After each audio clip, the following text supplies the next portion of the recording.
기도하시겠습니다. 사랑과 은혜가 충만하신 아버지 하나님, 주님의 십자가를 바라보며 믿음의 삶을 살게 하여 주옵소서. 누구든지 나를 따르려거든 자기의 십자가를 지고 나를 따르라. 주님 우리에게 명령하시오니 오늘도 주님께서 우리 맡기신 그 십자가를 지고 순종함으로 충성함으로 주님을 따르는 우리 모두가 되게 하여 주옵소서. 하나님, 그 십자가의 길, 고난의 길처럼 보일지라도 그 십자가의 길이 고난의 길이 아니라 영광의 길임을 알게 하여 주셔서 항상 감사 기쁨으로 또 자원하는 마음으로 그 길을 걸어갈 수 있는 우리 모두가 되게 하여 주옵소서.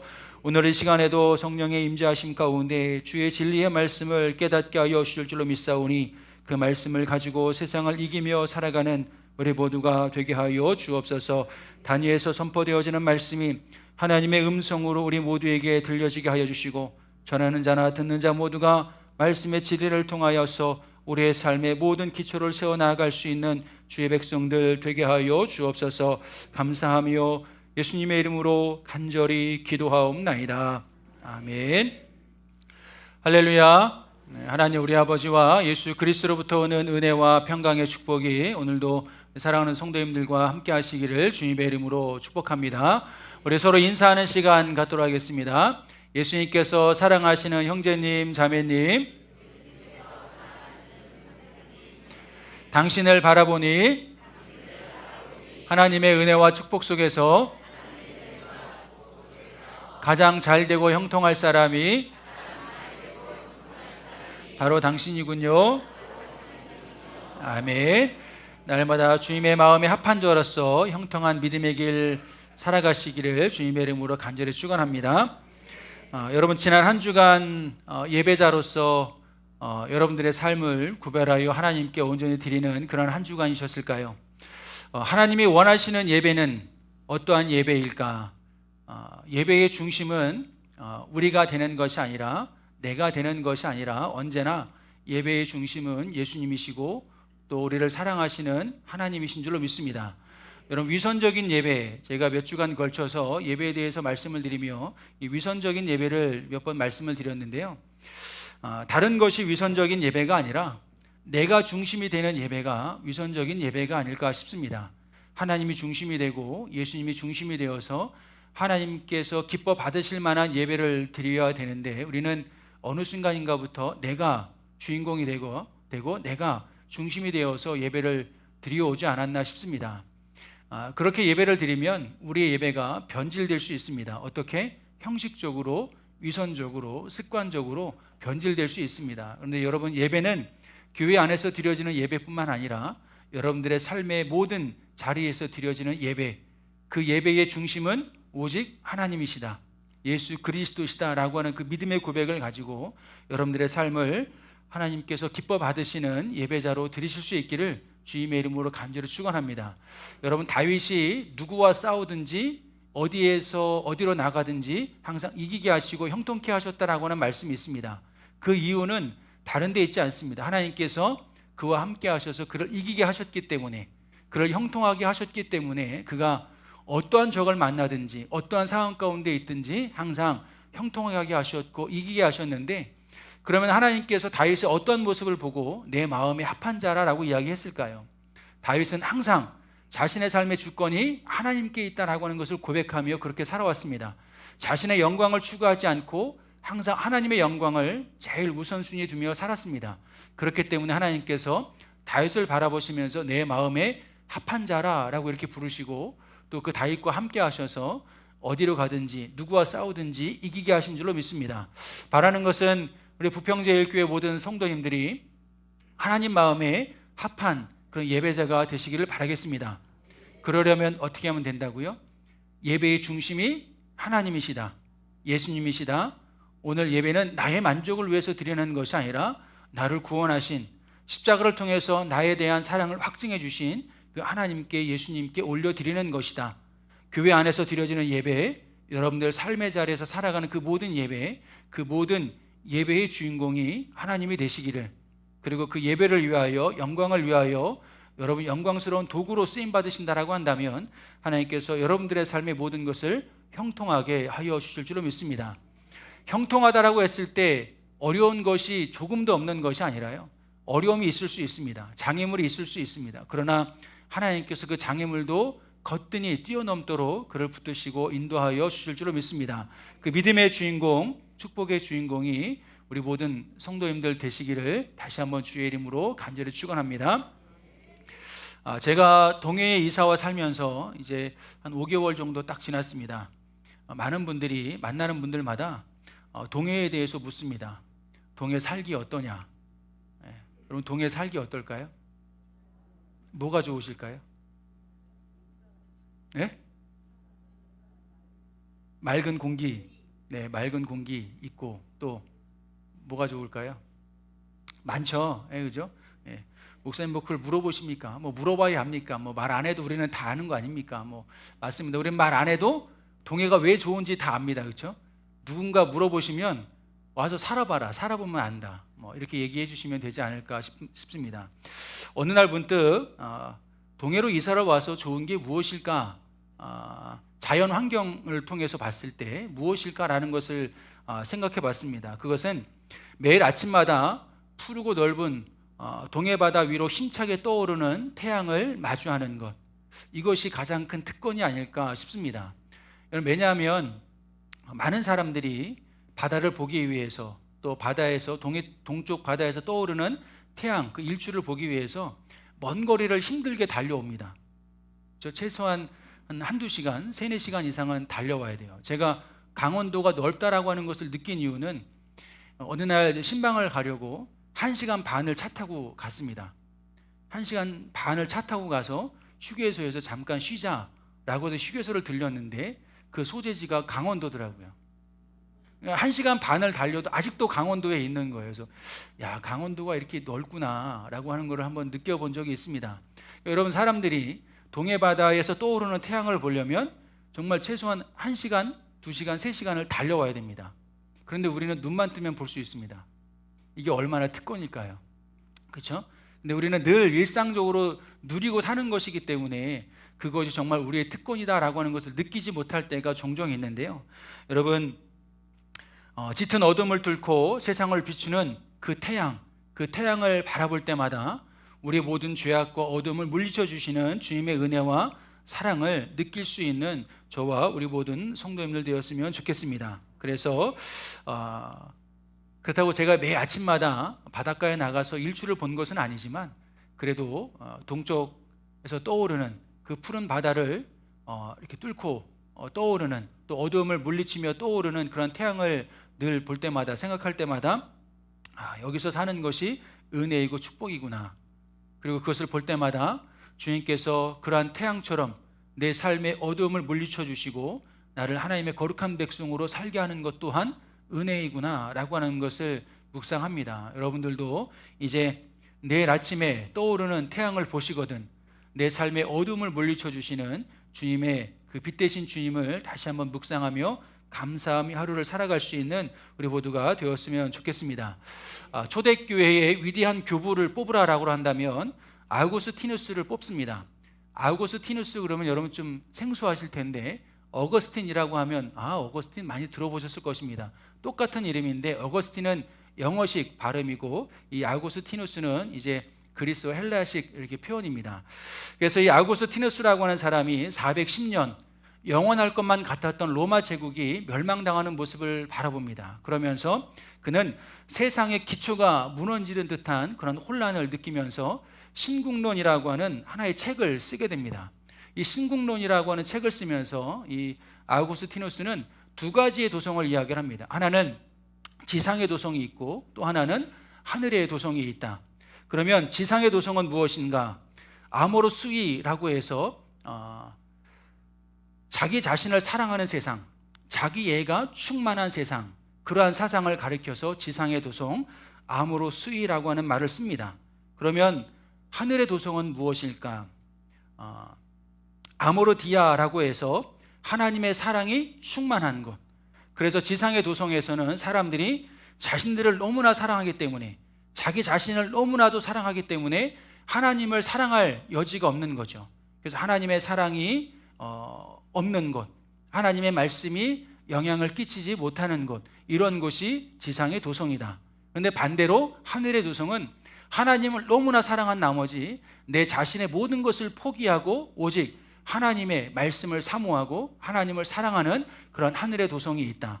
사람들은 누구나 이 땅 가운데 똑같이 살아가지만 어떤 사람은 지상의 도성을 추구하며 살아가고 어떤 사람은 하늘의 도성을 추구하며 살아간다라고 하는 이야기를 합니다. 그리고 재림의 때가 임할 때까지 이 두 성에서의 싸움은 끊임없이 우리 안에 일어날 것이다. 그러니까 우리 내적 자아가 때로는 지상의 도성을 사모할 때도 있고 또 때로는 하늘의 도성을 사모할 때도 있을 것인데, 즉 땅의 것을 사랑하고 나를 하나님보다 더 사랑하는 때가 있을 것이고, 그러나 또 어떨 때는 그러한 것보다도 나의 모든 것을 다 내려놓고 하나님만을 온전히 사랑하는 그러한 삶을 살아갈 때도 있을 것인데, 이 두 가지가 마지막 때까지 끊임없이 영적 갈등과 긴장 상태 속에서 우리가 살아가게 될 것이다 라고 이야기를 합니다. 그렇다면 여러분, 오늘 우리는 그러면 어느 도성에 속하여 살아가고 있을까? 하나님을 사랑한다라고 이야기를 하지만 하나님보다 나를 더 사랑하고 있다라고 한다면 우리는 여전히 멸망으로 치닫는 지상의 도성에 속하여 살아갈 수밖에 없고요.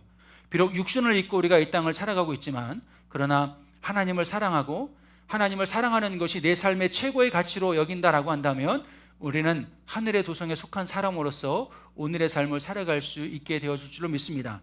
바라는 것은 저와 우리 모든 성도님들이 지상의 도성에 속한 사람이 아니라 우리는 이미 예수 그리스도의 십자가의 보혈로 말미암아 하나님의 도성에, 하늘의 도성에 속한 사람들인 줄로 믿습니다. 그래서 우리는 그것을 진정한 참된 소망을 가졌다라고 이야기를 합니다. 땅의 것이 우리의 소망이 되는 것이 아니라 하나님이 계신 곳, 주님이 계신 곳, 하늘의 도성, 그 도성이 우리가 가야 할 소망이고 마지막 종착역이다라고 하는 그 소망을 가지고 살아가기 때문에 땅의 것이 우리의 마음을 흔드는 것이 아니라 항상 그런 모든 것들을 말씀의 능력으로 물리치고 우리는 하나님의 거룩한 백성다운 삶을 살아가는 존재가 바로 우리들이다라고 하는 것을 항상 기억하며 살아가시기를 바라겠습니다. 그래서 오늘 말씀을 통하여서 진정한 소망이 있는가, 하늘의 도성에 속한 사람으로서 진정하고 참된 소망을 품고 살아가고 있는가, 그러한 삶의 모습은 어떠해야 되는가라고 하는 것을 두 가지로 함께 은혜를 나누고자 합니다. 첫째는 진정한 소망을 가진 자는 어떠한 삶을 살아가야 되는가, 때를 계산하기보다 깨어있는 신앙생활을 하는 사람인 줄로 믿습니다. 우리 42절에 있는 말씀 다 같이 함께 읽겠습니다. 42절입니다. 다 같이 시작.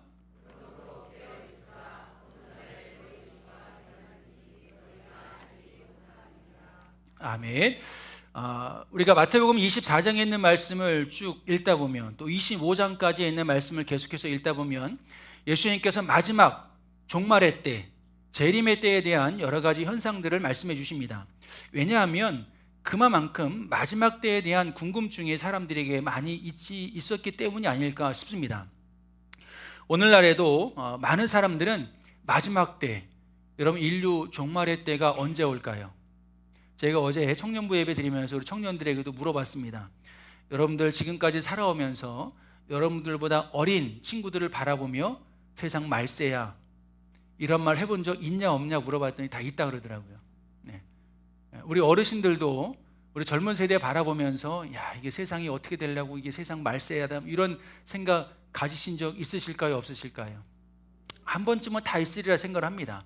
사람들은 누구나 이 마지막 때에 대한 궁금증을 가지고 살아갑니다.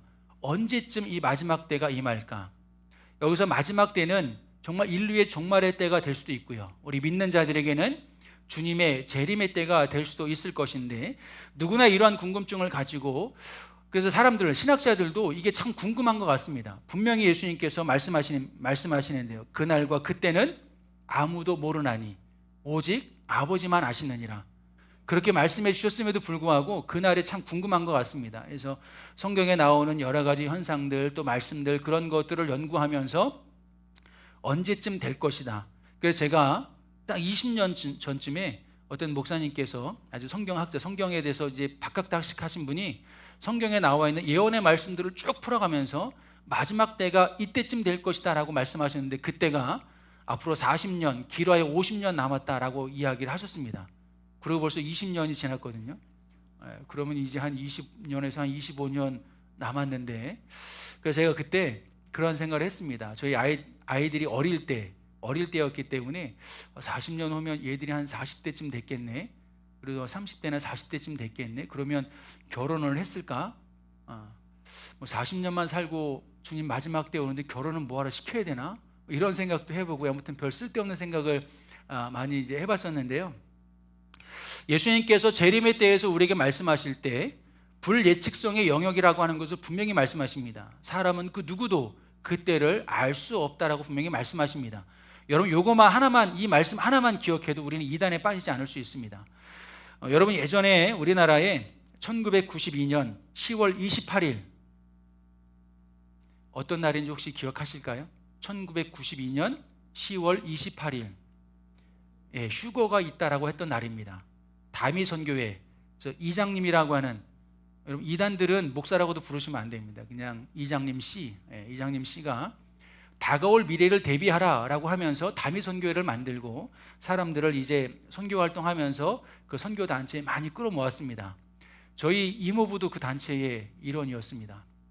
그래서 지금은 이제 돌아가시고 안 계시지만 매일처럼 저희 집에 설교문도 보내고 테이프도 보내고, 아무튼 뭐 자료를 보내면서 우리가 빨리 전 재산을 이 선교 단체에 헌납하고 우리 빨리 그날을 10월 28일을 준비해야 된다라고 이야기를 하셨을 때 아버지가 맨날 야단치면서 돌려보냈던, 정신 똑바로 차리라고, 정신 똑바로 차리고 살아라, 이렇게 하셨던 그런 기억이 납니다.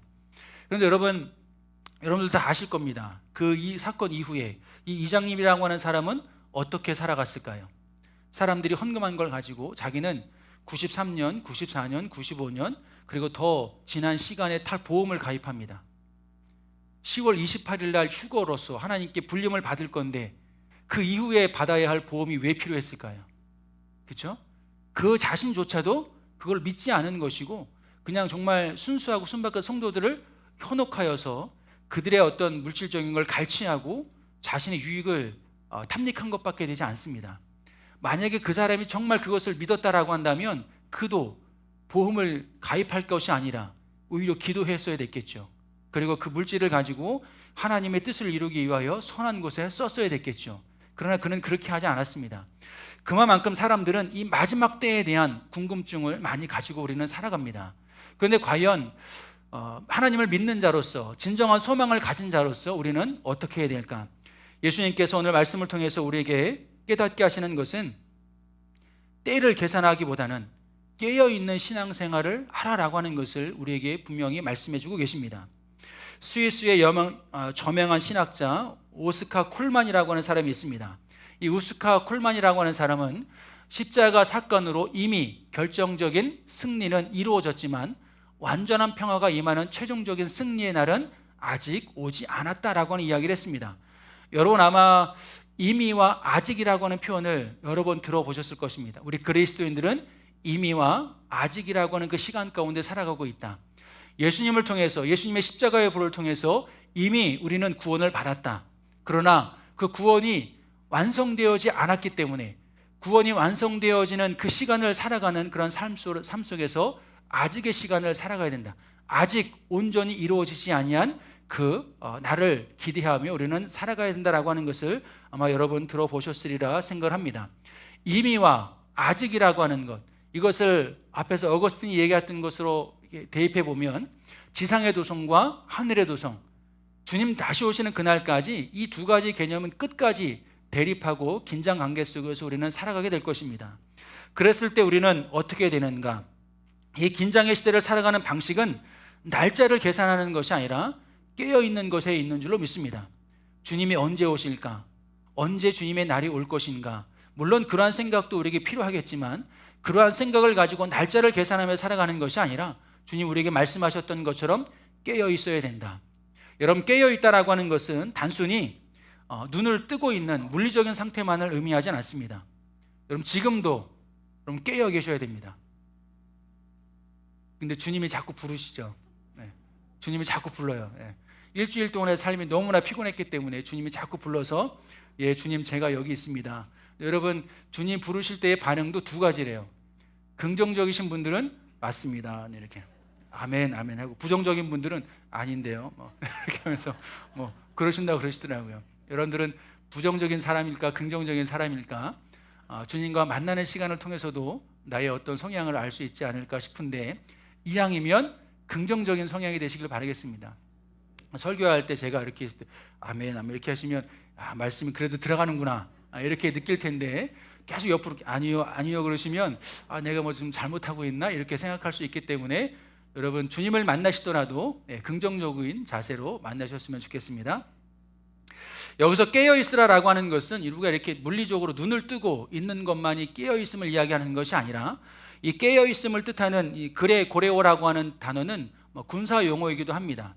여러분 그 보초가 파수꾼이 진지를 지킬 때 어떻게 해야 되나요? 졸면 될까요? 깨어 있어야 되잖아요. 언제 적군이 쳐들어올지 알 수 없기 때문에 늘 깨어 있어서 전방을 주시하는 것처럼, 이 깨어 있음이라고 하는 것은 철저히 지금 이 시대를 바라보면서 지켜보고 주의하며 경계하는 영적 각성 상태를 의미합니다. 우리가 늘 깨어 있어서 예수님께서 말씀하셨던 시대의 모습들, 자연의 현상들을 바라보며 마지막 때가 가까우는 것 같구나. 그러면 내가 지금 오늘 어떻게 살아가야 되는가? 깨어서 항상 기도하며 주님의 말씀을 통해서 이 시대를 분별하며 하나님 기뻐하시는 것이 무엇인지를 아는 것, 그것이 깨어있음의 진정한 의미가 될 줄로 믿습니다. 여러분 이러한 모습을 보여주는 것은 25장부터 나와 있는 열처녀의 비유를 통해서 보시면 더 잘 알 수 있습니다. 신랑을 기다리는 열처녀가 있었습니다. 5처녀는 등과 함께 기름을 준비합니다. 왜? 신랑이 언제 올지 알 수 없기 때문에. 그래서 그들은 기름과 등을 같이 준비하며, 혹 날이 어두워지고 캄캄해져서 신랑이 오더라도 그 신랑을 맞이할 수 있도록 그렇게 기름과 등을 함께 준비합니다. 그런데 미련한 5처녀는 등만 준비합니다. 어두워지기 전에 올 거야 라고 하면서 등만 준비합니다. 그러나 신랑이 늦게 오자 날은 어두워졌고, 기름을 준비하지 못한 신부들은 신랑이 오는 길을 밝힐 수 없어서 어둠 가운데 있고, 기름과 등을 함께 준비한 그 여인들은 환하게 밝히면서 그 신랑을 맞이하게 된다. 바로 여기서 깨어있음은 화면에도 나와 있는 것처럼 기름과 등을 함께 준비한 슬기로운 5처녀와 같이 주님의 때를 기다리는 자는 항상 기도하며 또 말씀으로 무장하며 또 하나님의 은혜를 사모하며 하루하루를 살아가는 것, 이것이 깨어있는 자의 그러한 모습이 되어지는 줄로 믿습니다. 여러분들이 만약에 배를 운행하는 선원이라고 했을 때 칠흑 같은 어둠이 깔려 있습니다. 바람이 불고 파도가 치고, 그런데 항구로 안전하게 가려면 어떻게 될까요? 그냥 시간만 보고 있으면 될까요? 시간만 있으면, 시간만 지나면 배가 항구로 들어갈 거야 라는 생각을 가지고 시간만 봐야 될까요? 아니면 그 배가 바른 방향으로 항구로 갈 수 있도록 등대의 불빛을 바라보며 그 불빛에 집중하고 키를 잡고 배를 몰고 가야 될까요? 당연히 후자일 것입니다. 깨어있는다라고 하는 것이 바로 그러한 것입니다. 그냥 시간만 계산하는 것이 아니라 언제 올까 언제 올까 이것이 중요한 것이 아니라, 항상 하나님의 말씀이 내 삶의 나침판이 되고 하나님의 말씀이 내 삶의 기준이 되어서 하나님께서 오시는 그날, 주님께서 다시 오시는 그날까지 말씀으로 무장하며 기도로 무장하며 이 시대를 분별하며 하나님의 거룩한 백성으로서 진정한 소망을 가진 자로서 오늘의 삶을 살아갈 수 있어야 되겠다라고 하는 것입니다. 여러분 우리는 시한부적인 종말론을 가지고 살아가야 됩니다. 임박한 종말론, 주님 언제 다시 오실지, 주님 나를 언제 다시 부르실지 우리는 아무도 알 수 없습니다. 다만 예측할 뿐입니다. 그렇죠? 이때쯤 되겠다. 그러한 두려움이 있기 때문에 사람들이 어디를 찾을까요? 점집을 찾습니다. 무당을 찾고 점집을 찾습니다. 왜? 두려우니까요. 미래를 알 수 없기 때문에 좀 미래를 좀 알아봤으면 좋겠다라고 하는 마음으로 점집을 찾고 무당을 찾습니다. 근데 그들이 알려주나요? 안 알려줍니다. 그들이 알려줬다면 그들이 벌써 이미 다 로또의 주인공이 됐을 것이고, 그죠? 주식을 해도 대박나는 주식을 했을 것이고, 그들도 모릅니다. 그러나 통계학적으로 그냥 예측하고 이야기해 줄 뿐이고, 그래서 내 마음에 좋은 말을 들으면 용한 무당이 되는 것이고, 내 마음에 듣지 않으면 그냥 실력 없는 무당이 되는 것입니다. 우리 신앙생활은 다를까요? 똑같아질 수도 있습니다.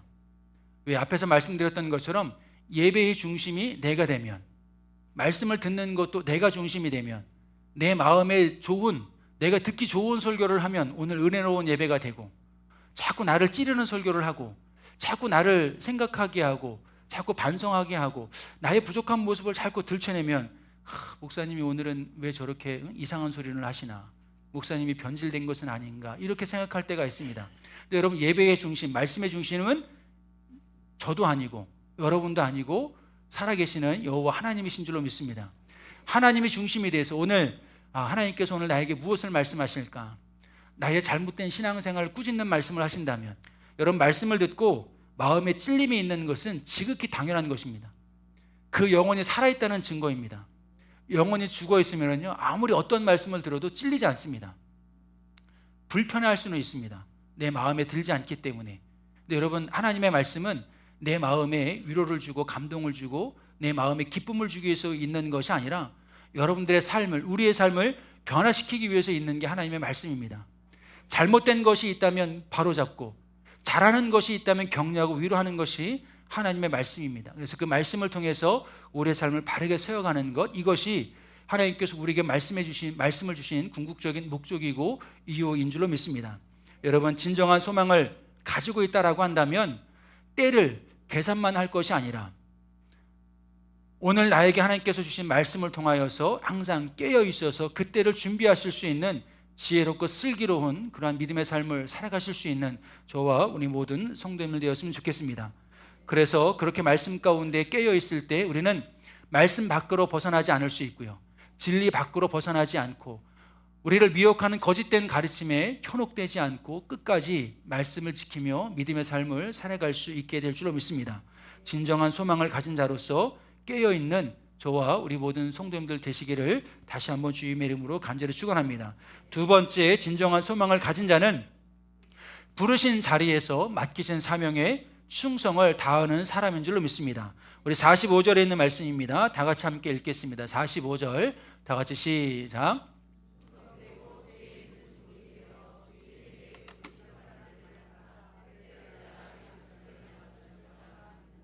아멘. 집 주인이 충성된 종을 찾습니다.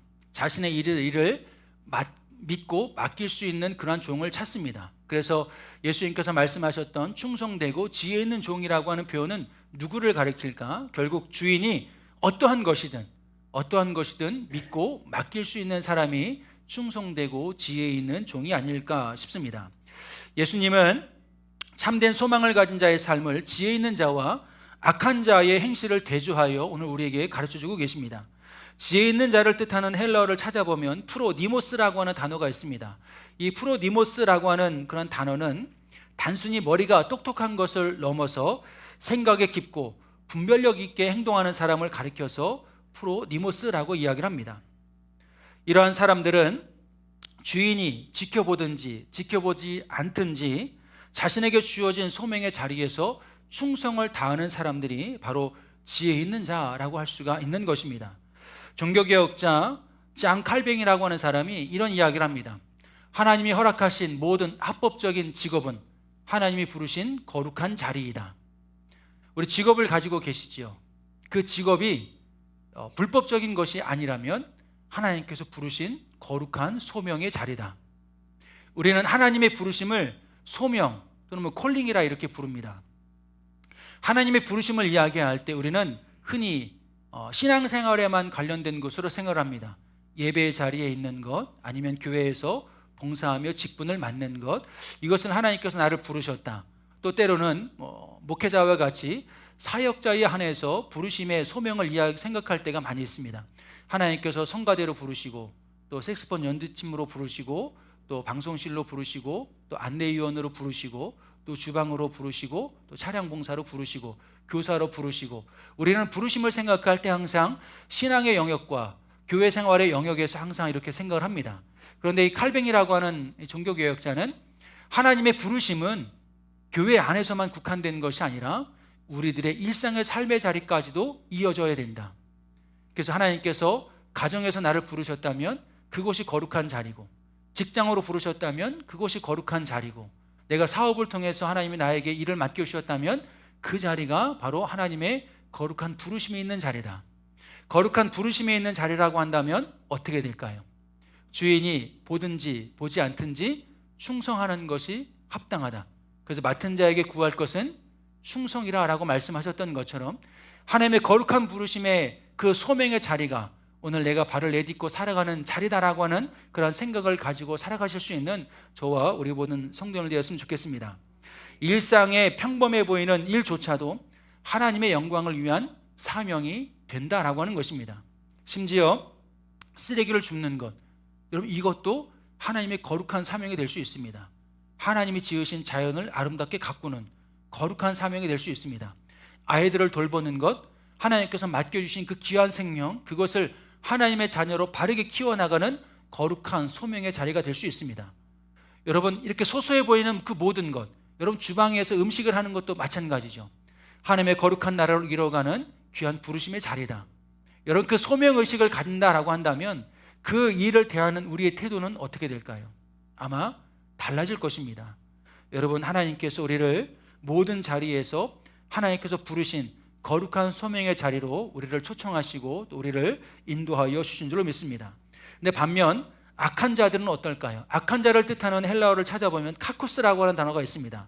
이 카코스라고 하는 단어는 윤리적으로 도덕적으로 악을 행하는 것뿐만이 아니라 마땅히 지켜야 할 당위적인 어떤 그런 규범들, 자리를 이탈한 상태가 됩니다. 즉 내가 마땅히 해야 할 그러한 자리에서 내가 마땅히 해야 할 일을 해야 함에도 불구하고 그것을 하지 않는 것, 이것이 악한 자의 모습이 되겠다라고 하는 것입니다. 여러분 직장에서 내가 해야 할 일이 있다라고 한다면 미루지 말고 내가 해야 됩니다. 근데 그것을 자꾸 다른 사람에게 미루고 내가 하지 않으면 그것도 악한 자가 될 수 있겠다라고 하는 것입니다. 교회 안에서도 역시 마찬가지입니다. 내가 감당해야 할, 내가 순종해야 할 마땅한 역할이 있다라고 한다면 그것을 순종함으로 감당하는 것, 이것이 지혜로운 자가 되는 것이고 충성스러운 자가 되는 것입니다. 그런데 그것을 하지 않으면 그것이 역시 악한 자가 될 수 있겠다라고 하는 것입니다. 우리는 악한 자를 이야기할 때 도덕적으로 윤리적으로 무슨 죄를 범하면 그것이 악한 자라는 생각을 가지고 있습니다. 여러분 악한 자라고 하는 단어의 의미를 찾아보면 내가 마땅히 해야 할 것을 하지 않는 것, 이것도 악한 자의 범주에 들어갈 수 있다라고 하는 생각을 우리는 가져야 할 것입니다. 그래서 우리는 하나님께서 어디에 어떠한 모습으로 우리를 부르셨든지 나를 부르셨든지 나를 부르시는 그 소명의 자리에서 항상 충성할 수 있는 우리 모두가 되어야 할 줄로 믿습니다. 그러나 여기서 우리가 결코 잊어서는 안 될 아주 중요한 영적인 원리가 있습니다. 그것은 무엇이냐 하면 그 부르심에 순종하여 주님께서 나에게 맡기신 그 사명을 감당할 때 우리가 생각해야 할 것이 있습니다. 그것은 무엇이냐면 진정한 주체가 누구이신가, 그 모든 일을 이루시는 진정한 주체가 누구인가 라고 하는 것을 분명히 기억해야 됩니다. 사도 바울은 빌립보서 2장 13절에서 이렇게 고백합니다. 우리 다 같이 함께 읽겠습니다. 빌립보서 2장 13절 다 같이 읽겠습니다. 시작.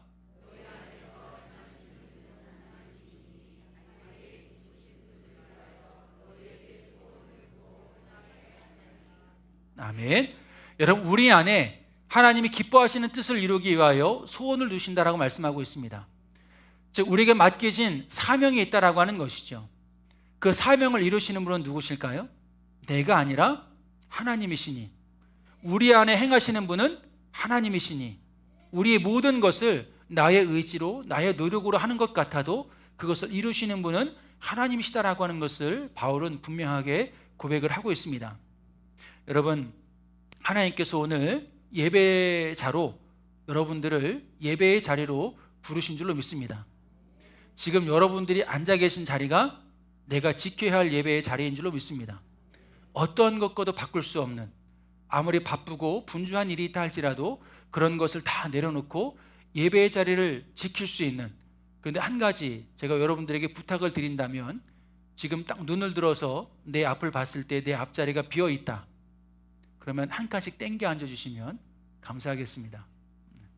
그래서 혹 바쁜 일이 있어서, 혹 조금 또 어떤 일이 있어서 늦게 오시는 분들이 앞에까지 나오지 않을 수 있도록, 늦게 오는 것도 민망한데 앞에까지 오려면 얼마나 더 민망하시겠습니까? 그렇죠? 그래서 앞자리부터 이렇게 땡겨서 앉아주시면 더 은혜스러운 예배를 드릴 수 있지 않을까. 여러분 그렇게 생각하십시오. 앞자리로 부르신 하나님의 은혜에 내가 순종하겠다. 앞자리가 복받는 자리인 줄로 믿습니다. 네. 앞자리가 은혜의 자리인 줄로 믿습니다. 왜냐하면 뒤에 계신 분들은 예배를 섬겨야 되거든요. 예배를 섬겨야 돼서 뭐 부족한 건 없나, 뭐 필요한 건 없나, 목사님이 뭐 사인하는 건 없나. 여러분, 제가 의자에 앉아가지고 가끔 핸드폰으로 뭐 이렇게 할 때가 있어요. 그때는 제가 핸드폰을 보면서 딴짓을 하는 게 아니라 제가 안내위원분들한테 요것 좀 해주십시오, 저렇게 해주십시오, 이렇게 메시지를 전달하는 거거든요. 제가 앉아서 핸드폰 본다고 목사님도 예배 시간에 집중 안 하고 핸드폰 보시네 이렇게 생각하지 마시고, 아니면 여기 인터폰이 하나 있어가지고 인터폰으로 이렇게 전달했으면 좋겠는데 그게 없다 보니까 제가 항상 이렇게 보냅니다. 왜냐하면 그냥 노파심에서 말씀을 드립니다. 가끔 목회자들도 이 강대상에서 예배 시간에 핸드폰을 보면서 딴짓할 때가 있어가지고 그렇게 오해하지 마시라고. 딴짓하라는 게 아니라 메시지를 안내위원분들한테 보내는 거다. 그래서 제가 안내위원분들한테 몇 분한테 핸드폰 항상 갖고 계시라고, 예배 시간 시작할 때는 제가 어떠한 메시지를 드릴지 모르니까 항상 갖고 계셔라 라고 이렇게 말씀을 드렸는데, 여러분, 우리가 항상 하나님의 은혜를 기억하며 생각할 때 하나님의 부르심을 늘 생각합니다. 예배의 자리로 부르시고 섬김의 자리로 부르시고 교회 안에서만 우리를 부르시는 것이 아니라 일상을 살아가는 삶의 자리에서도 하나님이 나를 부르셨다. 그 자리에서 하나님의 영광을 위하여 그 자리를 세워가라고 하나님께서 나를 부르셨다라고 하는 그런 부르심의 은혜를 늘 기억하셨으면 좋겠고요. 그 부르심의 은혜에 우리가 순종하는 것은 다른 것에 있지 않고 충성하는 것입니다. 오늘 말씀에 나와 있는 지혜롭고 충성스러운 종은 주인의 유무와 상관없이 나에게 맡긴 거니, 주인이 나를 믿고 이 일을 맡겼으니 내가 그 일에 충성하겠다라고 하면서 어떠한 일이든 순종함으로 감당하는 사람이 충성스러운 사람이고, 결국 이런 모든 것들을 이루시는 분은 여호와 하나님이시다. 내가 이루는 것이 아니라 하나님이 이루어 가신다. 그래서 여러분, 사명을 생각할 때, 여러분 직분을 생각할 때 내가 무엇을 해야 될까라고 하는 것을 생각하는 것이 아니라 주님이 무엇을 원하실까를 먼저 생각하셔야 됩니다. 목회자로서 내가 무엇을 해야 될까가 먼저가 아니라 주님이 무엇을 원하실까. 우리 장로님들로서, 권사님들로서, 집사님들로서, 또 성가대원으로서, 예배팀으로서, 또 예배를 섬기는 자들로서 내가 무엇을 해야 할 것이 아니라 하나님이 무엇을 원하시는가, 그것을 생각하고 기도하시면서 준비하시면 하나님이 우리 안에서 역사하시기 때문에 우리가 해야 할 것을 알게 하시고 깨닫게 하여 주실 줄로 믿습니다. 그런데 여러분, 우리는 하나님의 생각은 뒷전이고 내 생각만 앞섭니다. 그러다 보니까 하나님의 뜻이, 하나님의 영광이 항상 우선순위 되어지지 않고 우리의 인간적인 생각이 앞설 때가 있고요, 우리 인간적인 열심이 앞설 때가 있습니다. 여러분, 선물을 누군가에게 줄 때 내가 받고 싶은 것이 있는데, 내가 필요한 것이 있는데 그런 것과 상관없이 주고 싶은 걸 준다라고 한다면 때로는 가끔 그 선물이 전혀 유익하지 않을 때가 있습니다. 그렇죠? 그 진짜 좋은 선물은 어떠한 것이든지 간에 그 사람에게 필요한 것. 그래서 우리가 선물을 줄 때는 내가 어떤 걸 주고 싶을까를 생각하는 게 아니라 그 사람이 무엇을 받고 싶을까, 그런 것도 한번 생각해 보면서 주는 것이 진짜 좋은 그런 선물이, 또 의미 있는 그런 선물이 되지 않을까, 그런 생각을 해보게 됩니다. 여러분, 내가 능력이 있어서, 내가 가진 것이 많아서 이 사명을 감당하는 것이 아닙니다. 나를 부르신 분도 주님이시요, 나에게 그 일을 맡기신 분도 주님이시요, 내가 그 일을 할 수 있도록 능력을 주신 분도 주님이시요. 이 믿음의 고백이 있다라고 한다면 우리는 교만하지 않고 지치지 않고 끝까지 충성하는 하나님의 거룩한 백성으로서, 충성된 종으로서, 지혜 있는 자로서 우리에게 맡겨진 사명의 길을 걸어갈 수 있게 될 줄로 믿습니다. 사랑하는 성도 여러분, 아우구스티누스가 말했던 것처럼 지상의 도성에 끊임없는 그런 유혹이 우리의 마음을 계속해서 흔들 것입니다. 세상은 더 많이 가지고 더 높이 올라가며 또 자기를 사랑하는 것이 승리하는 길이다 라고 우리를 이렇게 채찍질합니다. 그러나 우리는 지상의 도성에 속해 있는 사람이 아니라 하늘의 도성에 속해 있는 자들인 줄로 믿습니다. 우리는 세상의 끝을 계산하며 두려워하는 자들이 아니라 하나님께서 오늘 우리 맡기신 그 직분과 사명을 생각하면서 성령의 기름을 채우고 시대를 분별하며 주님 오심을 넉넉히 준비하는 충성스럽고 지혜 있는 자로서 오늘을 살아갈 수 있어야 할 줄로 믿습니다. 주님이 여러분들을 교회로, 가정으로, 직장으로 부르셨습니다. 그 부르심을 믿고 순종하며 나아갈 때 나의 힘이 아니라 하나님의 능력을 의지하여 하루하루 충성하실 수 있는 그 사명에 충성하실 수 있는 저와 우리 모든 성도들 되었으면 좋겠습니다. 이제 말씀을 맺으며 찬양하며 기도하기를 원합니다. 오늘도 말씀을 통해서 한 주간 여러분들의 마음속에 질문을 하나 던집니다. 무엇이냐면, 오늘 내가 하는 일에 나는 함몰되어져 살아가고 있는가? 주님이 먼저인가? 내가 해야 할 일과 나의 생각이 먼저인가? 그래서 하나님이 부르시고 예수님이 보내시며 성령님을 통해서 이루시는 사명에 순종하고 있는가? 아니면 여전히 내가 해야 할 일에 함몰되어서 하나님의 뜻과 상관없이 그저 내 욕심대로, 내가 하고 싶은 대로 믿음의 삶을 살아가고 있는가? 여러분들 스스로 여러분들의 마음속에 질문을 던져보십시오. 너는 하나님을 먼저 생각하고 하나님의 뜻에 순종하고 있느냐? 아니면 하나님보다 내 생각이, 내 계획이 더욱더 앞서고 있는가? 여러분, 그것을 한번 말씀을 통해서 다시 한번 점검해 보면서 하나님의 부르심에, 하나님의 맡기신 사명자의 충성된 삶을 살아갈 수 있는, 또 순종하는 우리 모두가 되었으면 좋겠습니다. 때를 계산하는 것이 먼저가 아니라 깨어있는 것이 먼저다.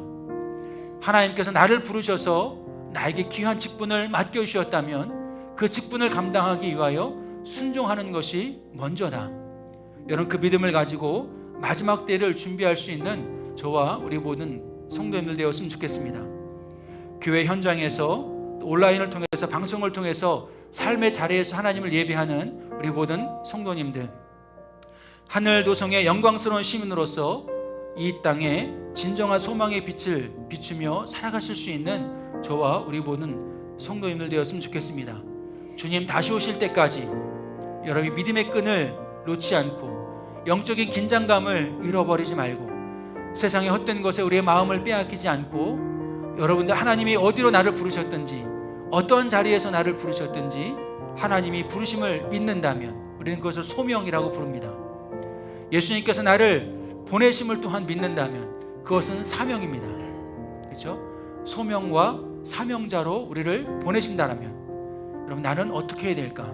항상 나를 부르신 하나님의 뜻을 생각하고 나를 보내시는 주님의 마음을 가지고 그 사명에 순종하고 충성하실 때 하나님의 영광스러운 빛을 바라는, 하나님의 영광을 위하여 귀하게 쓰임받는 우리 귀한 성도님들의 삶이 되어줄 줄로 믿습니다.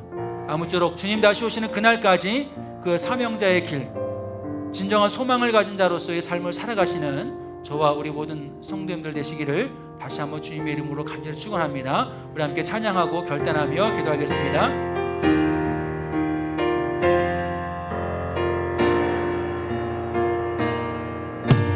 주님 다시 오실 때까지 나는 이 길을 가리라.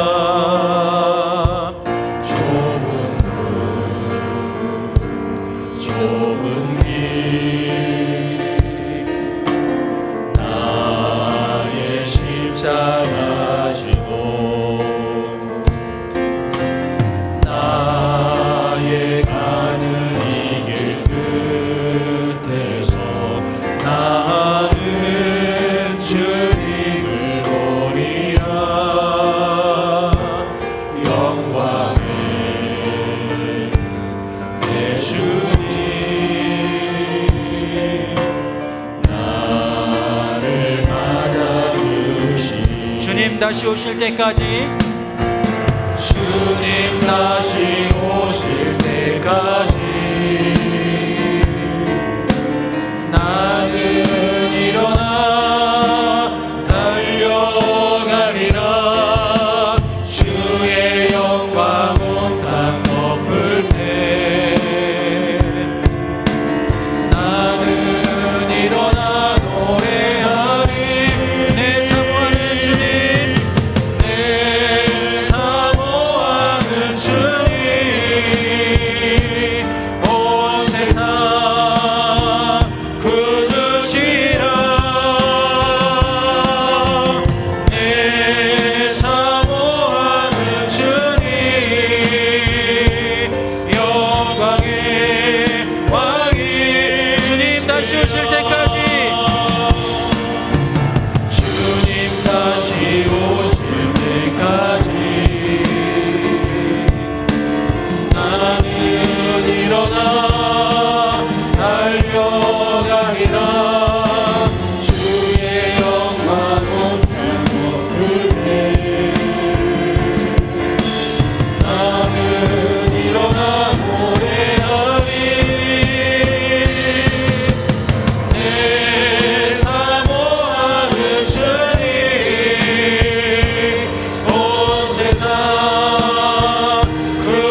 언젠가 내가 충만하신 아버지 하나님, 탐욕과 이기심이 지배하는 지상의 도성 속에서 방황하는 우리를 십자가의 보혈로 구원하여 주시고 영원한 하늘의 도성을 소망하는 거룩한 백성으로 삼아주시니 감사함을 드립니다.